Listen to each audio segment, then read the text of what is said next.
There are two ways of looking at Alcoholics Anonymous. To our friends seated here among us, Alcoholics Anonymous doubtless seems a huge and spectacular success.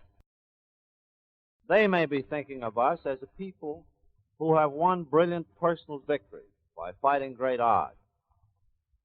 But every AA in this audience knows his friends give him too much credit, that in actuality, his recovery did not happen that way at all. Each in his heart knows that he became too weak to fight alone, that he had to confess his life had become unmanageable and therefore unbearable. He remembers how his power of will to conquer alcohol was crushed, how he finally saw he could never win through under his own strength.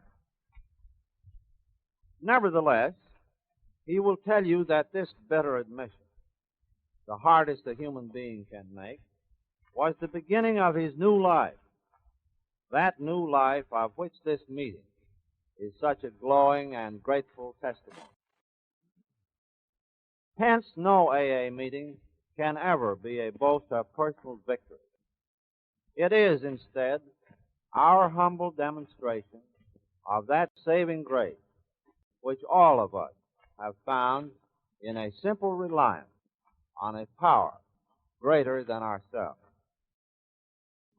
But, our friends may object, isn't this contrary to most human experience nowadays? Each of you quits the fight.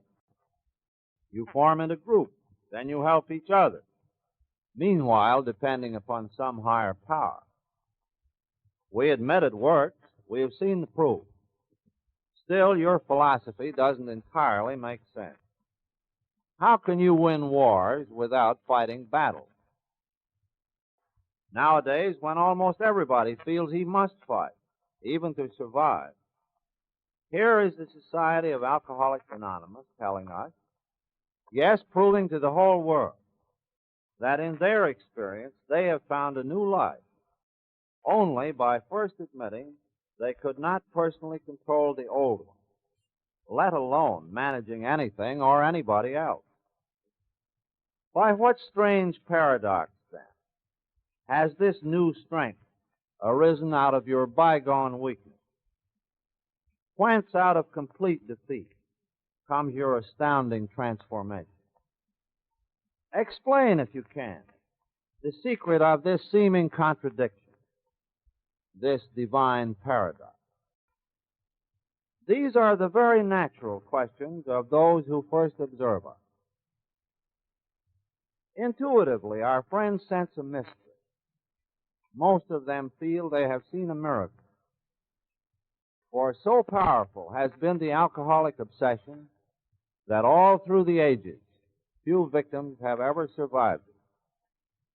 Now comes this wholesale liberation, thousands every month. Is this miracle of recovery due only to the fact that we alcoholics have gotten together, telling each other that we are sick, advising each other to fetch in more sufferers, and exhorting each other to be more honest and tolerant? Is that all there is to it? Have we only constructed one more psychological gadget, this time operated by the patient rather than the doctor? Few people who have taken a good look at AA believe this to be the full explanation. Some years ago, a prominent physician was asked to explain Alcoholics Anonymous to a group of his colleagues. Said he, when declining the invitation, these AAs have assembled many powerful psychological resources. Yet the sum total of these resources does not explain to me the results I have witnessed. In days and weeks, I have seen unbelievable changes in their behavior and motivation. Changes in alcoholics which formerly, if at all possible, should have taken years at best. I can only say this: there is a power at work among these people for which I cannot account. I have to call it the X factor. Most AAs call it God. I have no scientific explanation for this mystery. Like our friend the doctor, any AA will also admit that he cannot fully explain the inner mystery of his own transformation. He can only tell the story of it as best he can, so that others may, if they wish, find their own freedom. Mine is a simple tale to tell. As with countless other thousands who had gone before me down the left-hand path to alcohol oblivion, I came finally to the jumping-off place and could not turn back. It was midsummer, 1934. At a New York hospital for alcoholics, I was lying on one of those grim beds of physical and mental anguish we AAs know so well. I had been there before, but this time it was different. This time I had no hope. This was the finish, the curtain, it seemed to me. What a devastating blow to my pride. I, who had thought so well of myself and my abilities, of my capacity to surmount obstacles, was cornered at last. So I was soon to plunge out into the dark, joining that endless procession who had gone on before. I thought of my poor wife. There had been much happiness after all. What would I not give to make amends? But that was over now. No words can tell of the loneliness and bitter despair I found in that morass of self-pity. Quicksand stretched around me in all directions. I had met my match. Alcohol was my master. Tense and anxious, my wife Lois sat downstairs with a staff physician.